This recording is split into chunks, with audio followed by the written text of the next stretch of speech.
Les libéraux, le podcast qui revient sur le football de notre enfance. Les libéraux focus.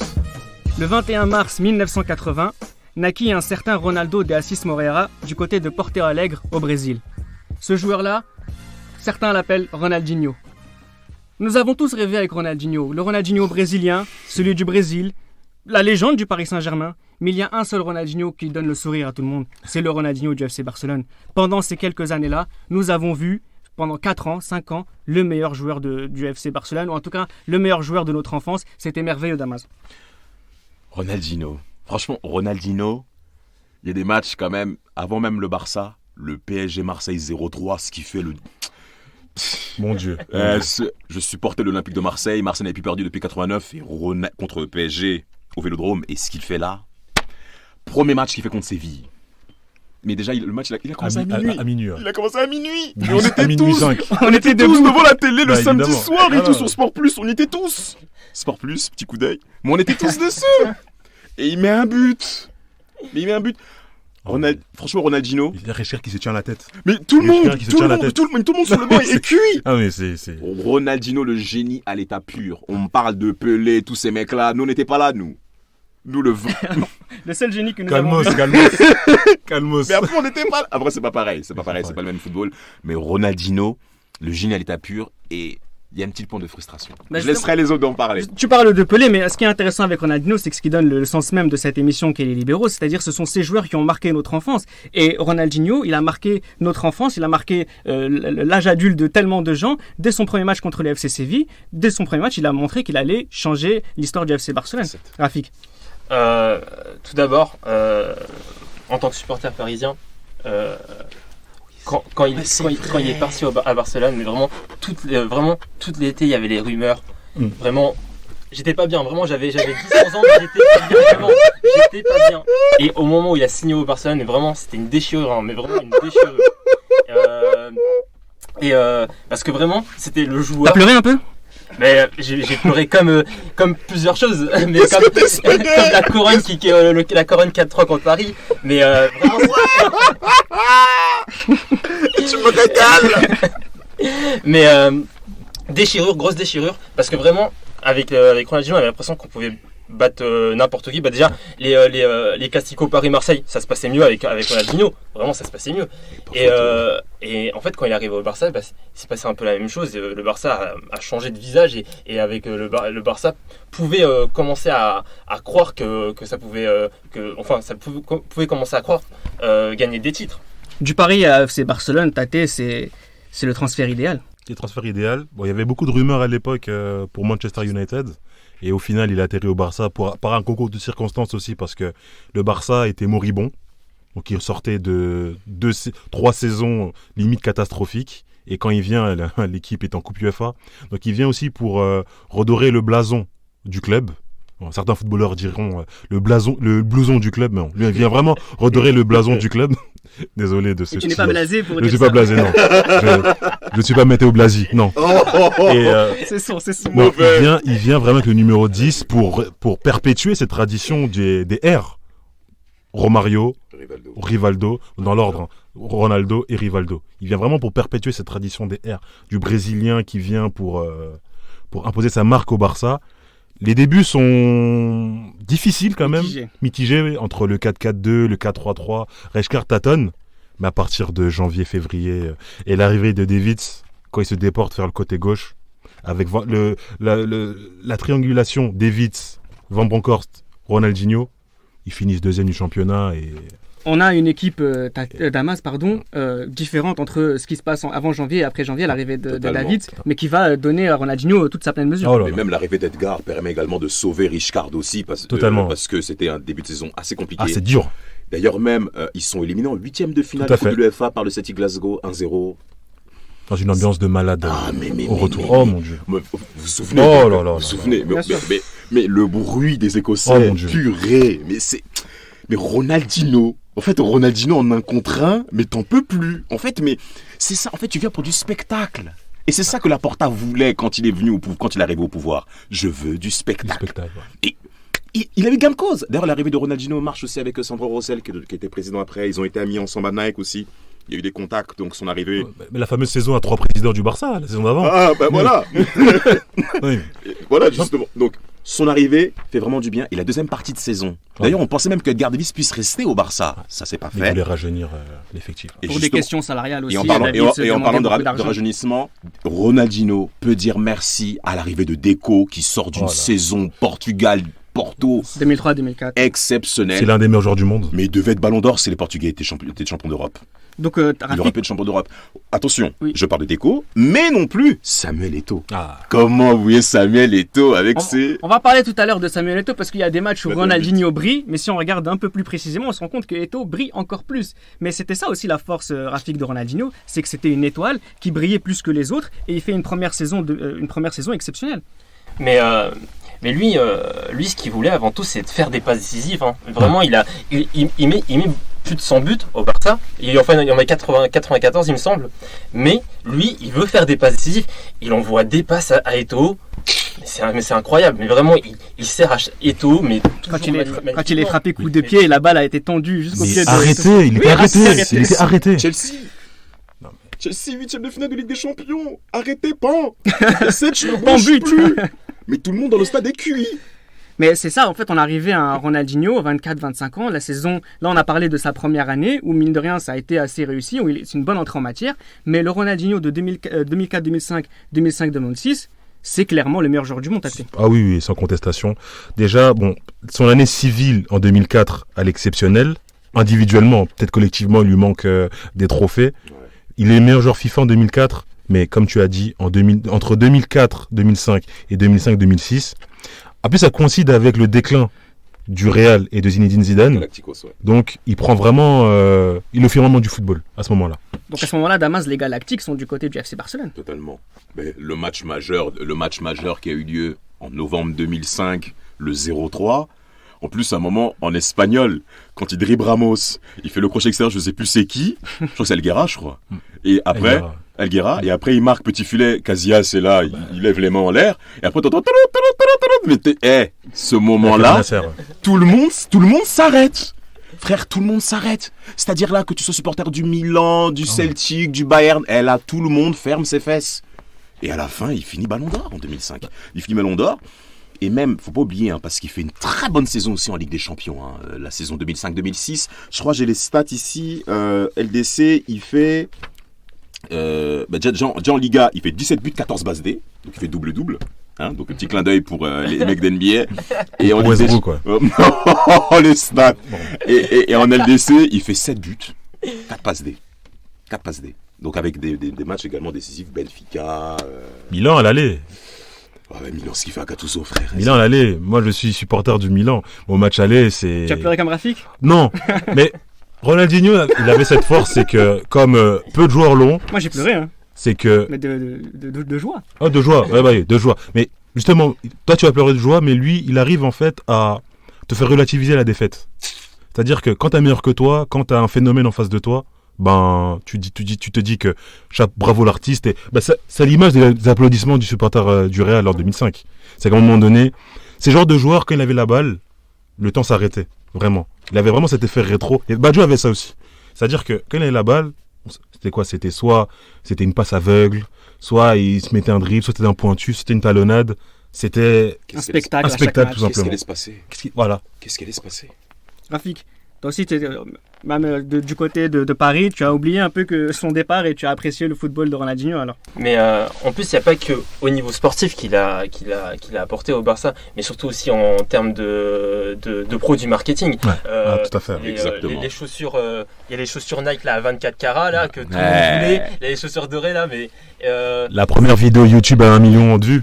Voilà, mais... Il y a aussi ça, il y a aussi cette image-là. En fait, Ronaldinho, c'est un joueur qu'on on est tous obligés d'aimer. On est vraiment tous obligés d'aimer. Quand il est parti, j'ai détesté un certain temps, mais on peut pas. On est obligé de l'aimer. Mais justement, parlons de Ronaldinho, qu'on aime tous. Barça Milan AC poule 2004-2005. Le Barça gagne 2-1. Le dribble qu'il fait sur Nesta, après il fait le tir pied gauche lucarne. Tu veux quoi ? Mais ce qui me frappe le plus, Mais ce match-là, excuse-moi de te couper, Rida, parce que ce match-là, le Milan AC était dur à battre. Oui, c'est ce que j'allais dire. C'était dur, c'est qu'il avait des vrais adversaires, justement. Exactement, c'est qu'il rendait petits des adversaires extraordinaires qui étaient à la forme de leur âge. Mais c'est trop parce que le Milan AC n'était pas forcément obligé de gagner ce match-là. Je m'en souviens parce que le Milan AC dominait cette poule. Ouais, ils avaient gagné 1-0, Shevchenko la tête au match aller. Ils étaient premiers, donc le Milan AC était plutôt train-train routinier. Mais ne pas perdre au Barça, ça fait du bien aussi au niveau du CV. Et ce que fait Ronald, parce que Eto'o égalise. D'ailleurs, ce match-là, le rythme technique et le rythme physique qui est imposé. C'était pas un match de poule. C'était pas un match de poule. On est d'accord, c'était pas un match de poule. Et ce que fait Ronaldinho, le dribble qu'il fait, ce clac, le petit pied droit et la frappe pied gauche. Il est pas gaucher, ce mec. Mais à la fin du match, le Nou Camp explose. Même nous-mêmes devant la télé, on est tous KO. Et concrètement, en fait, l'élimination que le Barça a contre Chelsea, parce que Chelsea est également monté en termes de niveau de jeu, l'élimination qui est en huitième de finale, on se dit en fait que le match était trop tôt dans la compétition. Cette confrontation était trop tôt dans la compétition, donc ça nous a un petit peu frustrés. Mais en 2006... C'est fait qu'à finir premier. C'était compliqué. Milan 2005, moi je pense que c'était peut-être le Milan le plus fort sous Ancelotti pour moi. Après, c'est un autre sujet. Mais le plus fort de tous, ça reste Ronaldinho, et notamment sa campagne de Ligue des Champions 2005-2006, Rafik, il est tout simplement extraordinaire. Alors il gagne le Ballon d'Or l'année précédente. L'année 2006, il ne la gagne pas parce que c'est une année de Coupe du Monde et on sait tout ce qui s'est passé. Mais en 2005-2006, il est peut-être encore plus fort que l'année précédente. Ah oui, mais il est je pense que 2005-2006, il atteint un haut niveau, mais déjà il rentre dans le cœur de tous les supporters Blaugrana. Et on peut limite se poser la question, est-ce que c'est le meilleur Brésilien à Barcelone? On en parlera tout à l'heure, mais effectivement, c'est une question qui se pose. Parce qu'il y a cette période 2004, 2005, 2006 où Ronaldinho est intouchable. Mais il y a aussi une particularité avec Ronaldinho, c'est que tout n'est pas rose avec le FC Barcelone. Et les 2 dernières années sont un peu plus mitigées. Tate, qu'est-ce que tu en penses? Les 2 dernières années, surtout la dernière, ça se finit vraiment en nœud de boutin. Il y a clairement un déclin physique et des rumeurs très nauséabonds le concernant, notamment sur un supposé VIH. En tout cas, il y avait des éléments sur sa vie extrasportive qui étaient vraiment...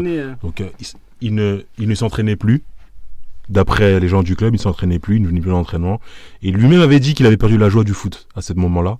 Et vraiment, la dernière année était... Encore l'année d'avant, donc 2006-2007, c'est sa meilleure année en termes de stats. Mais on sentait déjà un Ronaldinho plus intermittent que jamais et vraiment sur la pente descendante. À son retour de la Coupe du Monde 2006, où il perd entre guillemets son titre de meilleur joueur du monde, que Kaka va prendre cette année-là, on sent vraiment un déclin psychologique et sportif. Qu'est-ce que tu penses qui s'est passé, Damas? Est-ce que c'est quelque chose qui est obligatoire avec ces joueurs qui jouent avec des sentiments, qui jouent avec le sentiment, qui jouent avec le sourire aux lèvres? Le sourire n'est pas éternel. Mais justement, c'est ça le problème de Ronaldinho et de pas mal de joueurs latins, c'est qu'on joue en football et on fait les choses de manière sentimentale. La blessure qu'a eu Ronaldinho après l'échec du Mondial 2006 a fait mal. Pas à tous les Brésiliens. Ronaldinho, oui. Parce qu'on attendait tous Ronaldinho au firmament. C'était le meilleur joueur du monde. Là, c'était le moment où il fallait maintenant régner. Zidane a changé les règles. Ouais. Zidane a changé les règles. Zidane a fait un grand match, mais Ronaldinho est passé à côté. Est-ce que cette saison 2005-2006 n'était pas trop éprouvante pour lui? Déjà, rien que la finale 2006 contre Arsenal, il n'a pas été si étincelant que ça déjà, cette finale. Parce qu'on l'attendait au Stade de France pour que là, tu puisses faire ta marque. En plus, Arsenal est réduit à 10, donc là on attend le Ronaldinho qu'il faut. Mais c'est Larsane qui change un peu les règles avec ses deux passes décisives. Et Ronaldinho est un peu sous la retenue au travers de ce match-là. Après, il y a eu le mondial. Ce mondial-là, après on parlera peut-être du Brésil 2006. Moi, je suis un petit peu réticent par rapport à la composition qui a eu lieu, parce qu'avec les 2 milieux offensifs, c'est un autre sujet. Ce sera un autre sujet de notre émission. Mais Ronaldinho, on attendait beaucoup plus de Ronaldinho au mondial 2006, et ça a fait mal. Ensuite, la saison 2006-2007. Où il y a eu les 21 buts de Ronaldinho, justement, meilleure statistique, il y avait déjà commencé à avoir des querelles dans le vestiaire. Il y avait déjà des petits raccrocs avec Eto'o. Ils n'en parlent pas clairement. Mais, de toute manière, ça s'est su sur le terrain. Surtout, le Barça 2006-2007 perd beaucoup de points dans les 10 dernières journées, beaucoup de matchs nuls, des défaites Valence. Le Barça, parce que le Barça est également parti pour dominer la saison 2006-2007 au niveau du championnat. Mais ça commence déjà à s'effriter aux saisons de la saison 2006-2007 et également avec des querelles avec Rijkaard. Petites querelles avec Rijkaard. Donc, c'est là où ça commence à début de la fin. Et ce qui est frustrant avec Ronaldinho, c'est quand il n'a pas cette joie de vivre, après, ça se joue sur tout. Mais que font les son autres entourage. que font son entourage, justement, les joueurs, Rafik? Ça veut dire que c'est des joueurs qui vont être trop dépendants de Ronaldinho. On se rend compte, par exemple, tu parlais de la finale de la Coupe de la Ligue des Champions 2006, où ceux qui ont brillé ont plutôt été Larsson d'une part et Eto'o surtout. Bien sûr. Mais ça veut dire quoi? Ça veut dire que par moment, Ronaldinho disparaissait, Rafik? En tout cas, quand il disparaissait, c'était pas vraiment à son habitude. En général, il aime bien les grands rendez-vous. Après, je pense que c'est vrai qu'il laisse quand même passer les mots. Enfin, il est très sentimental. Quand il y avait des défaites, ça se voyait que ça plombait son moral. Aussi, quand il y avait des victoires, pendant la Coupe du Monde de 2002, il est heureux. Il est heureux, vraiment c'est vraiment le plus heureux. Donc c'est vrai, il est très communicatif et je pense que vraiment il fait passer vraiment il est pris par les émotions et ça joue vraiment sur lui, j'ai l'impression. Est-ce que tu retiens un match Tate qui est représentatif du Ronaldinho du Barcelone? Le match, le 3-0 Bernabéu, il y a une scène qui est très importante, c'est que avant le coup d'envoi, il rigole avec Ronaldo. Le coup d'envoi arrive, il rate un contrôle facile qui va en touche, je sais pas si vous vous en souvenez. Ouais. Et après, c'est Ronaldinho, c'est-à-dire que capable d'étourderie, de vraiment d'étourderie mineure, et après capable de faire des choses que lui-même sait faire. Alors sur le terrain, on va un volet un peu plus tactique. On a parlé d'un Ronaldinho qui est exceptionnel, qui débute, un Ronaldinho aussi qui est plus mitigé vers la fin. Mais sur le terrain, ces années barcelonaises, ça se traduit comment? C'est quelqu'un qui va jouer en 10 au départ, mais qui ne va pas forcément fonctionner. Sur la gauche, il est complètement libre. Qu'est-ce qui s'est passé pour lui? Mais c'est ça, justement, c'est pour ça qu'il faut... La saison 2003-2004, on le met meneur de jeu, et on s'aperçoit que Ronaldinho, dans l'équilibre de l'équipe aussi, en termes de perte de balle, également en termes de replacement, c'est ça justement qu'est la lacune également de Ronaldinho. Parce qu'il y a également cette discipline tactique à avoir, qui est un peu gênant par rapport au rythme du Barça. Et c'est l'arrivée de Deco qui amène cet équilibre. Deco, d'ailleurs, il ne faut pas oublier ça. Deco, défenseur invétéré de Ronaldinho. Un grand défenseur. Tout ce qu'on critique de Ronaldinho, Deco, il est là. Il y a 2-3 garçons que je connais. Si tu parles mal de Ronaldinho, ils peuvent agir encore pire. Mais et Deco est là, il fait partie de ces personnes, à mon avis. Et on décale Ronaldinho à gauche. En situation offensive, Ronaldinho peut rentrer. Van Bronckhorst peut monter. Et ça permet également une certaine liberté. Ce genre de joueurs-là, tu ne peux pas les contenir également dans un schéma tactique précis. Tu restes là et tu ne bouges pas. Et la frustration qu'on a eue par rapport à Ronaldinho, c'est que même... ces critiques ont eu lieu dans la presse, dans le vestiaire, ça s'est rejailli également sur son physique. Vous vous souvenez d'une action, quand je vais mentionner, contre Lyon, Kader Keita l'élimine d'une facilité... Comme quand lui élimine Gattuso, quoi. En fait, non, pas pareil. Parce que Gattuso était aussi là, en fait. Mais ce qu'il fait, le passement de jambes sur Gattuso, voilà, là tu me relances, là, tu vois. non, on repart sur Kader Keita. Le crochet extérieur classique qu'on retrouve à l'ESN, à Nanterre. Mais tu sens que Ronaldinho, il est lourd, même pour... Mais non, en fait, ça fait mal également de voir Ronaldinho comme ça. Et ce qui est frustrant, c'est que ça continue comme ça tout le long de la saison.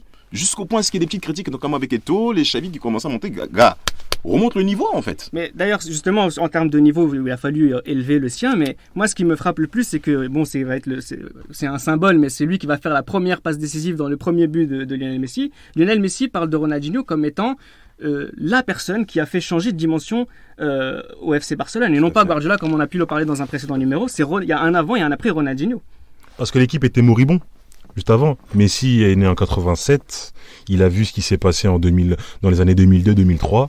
Barcelone ne faisait plus partie du top de l'Europe. À un moment, Casillas avait même dit « Je préfère jouer les matchs contre Valence de Benitez que jouer contre Barcelone. » C'est insultant. C'était beaucoup plus, pour lui, c'était beaucoup plus difficile de jouer contre le Valence de Benitez. Valence en plus. Exactement, avec Pablo Aimar et avec Barara, Abelda.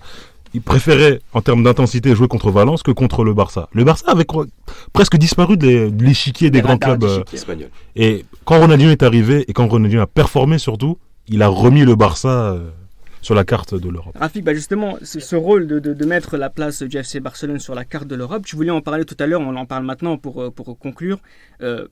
Quelque part, Ronaldinho, c'est le meilleur de tous les Brésiliens ayant porté le maillot du FC Barcelone. En tout cas, par rapport à ça, au fait que de remettre Barcelone sur le devant de la scène, c'est un argument qui joue en sa faveur, parce que vraiment la saison précédente, Barcelone termine 6e, même s'il y a des bonnes équipes en Liga comme Valence, le Deportivo, Real Madrid, même la Sociedad avec Niat avec Reynald Denouex qui sont pas mal. Donc oui, je pense pour ça et pour l'image qu'il a et pour aussi ses stats, hein, parce que vraiment il fait 3 années de grosses stats et il est le meilleur joueur du monde pendant sa période de Barça. On peut dire que c'était le meilleur Brésilien au Barça, en tout cas sous l'ère des libéraux. Damas, t'es d'accord? Oui, je suis d'accord, mais j'ai de la frustration. Pourquoi? Parce que je pense pas que Ronaldinho avait totalement intégré l'exigence du très très haut niveau pour tenir 8 à 10 ans. Comme par exemple, après c'est différent parce que ça provient également de l'environnement parental, la communauté dans laquelle tu as grandi, il y a tous ces éléments-là qui vont déterminer également ta vie professionnelle. Ta personnalité, tout ton package en fait. Et Ronaldinho, malheureusement, c'est que 3 ans. C'est ça qui est frustrant. C'est que Ronaldinho, ça aurait pu être beaucoup plus long en termes de domination. Après, le problème c'est quoi? C'est que comme Ronaldinho physiquement, il faut le dire, il y avait un manque de travail de fond au niveau endurance. C'est que lors des années où il a performé, pas besoin que Ronaldinho soit si fort en termes de travail de fond. Son niveau physique et technique permettait de faire la différence quand tu le mets dans les bonnes conditions. Mais si tu travailles pas autant, quand tu arrives vers 28-29 ans, là où tout le package de travail qui a été fait dans les années précédentes te permet de rester au niveau, eh ben ça s'est vu que ça commençait à s'effriter. Tate, tu auras le droit à la question qui fâche. Oh. Est-ce que quelque part Ronaldinho est passé à côté de sa carrière, ou est-ce que la parenthèse FC Barcelone de Ronaldinho est un baobab qui va cacher la forêt de la carrière de Ronaldinho, qui a beaucoup de hauts, énormément de hauts, quelques bas aussi? Non, je suis pas d'accord. Moi, je pense qu'il a donné ce qu'il avait à donner dans le sens où ça faisait partie de son génie. Il avait besoin de ça pour être fort. Si on lui avait soumis aux mêmes règles que les autres, à la même discipline que les autres, on n'aurait jamais vu ce qu'il a fait sur le terrain. C'est pour rappeler l'anecdote de Gassé avec Diawara, c'est que Diawara, quand il vient, il essaie d'avoir une vie carrée, il est mauvais sur le terrain. À partir du moment où il reprend sa vie d'avant, dissolu, nocturne, il redevient bon sur le terrain. Ronaldinho, c'est un peu pareil, c'est des gens qui ne doivent pas avoir de cadre pour être bons. Il y a des gens comme ça, il faut vraiment les laisser, il faut vraiment les mettre, à leur guise. Et sans ça, il n'aurait jamais pu apporter ces 2 ans exceptionnels qu'on a vus de lui.